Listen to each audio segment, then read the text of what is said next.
High, আজ আমি বানাবো পনিরের তরকারি। তো দেখতে থাকো পুরো ভিডিওটা। পনির রান্না করব, তার জন্য তো আলু লাগবেই। তার জন্য আলুটা থাল চাড়িয়ে নিয়েছি, আর এদিকে পনিরটাও খুলে বের করে নিয়েছি, আর এদিকে আলুটাও সিদ্ধ করে নিয়েছি। তারপর হলুদ দিয়ে মেখে পনিরটাকে একটু ভেজে নেব, লাল লাল করে ভেজে নামিয়ে নেব। তারপর আলুগুলোকে হলুদ দিয়ে মেখে একটু ভেজে নেব।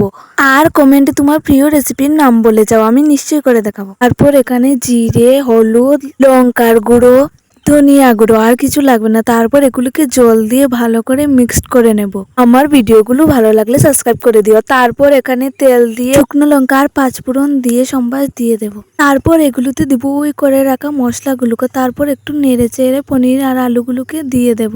ভালো করে নেড়ে চেড়ে মশলাগুলোকে পনির আর আলুর সাথে মিক্সড করে নেব। তারপর পনিরের ওই জলটা দিয়ে দেব।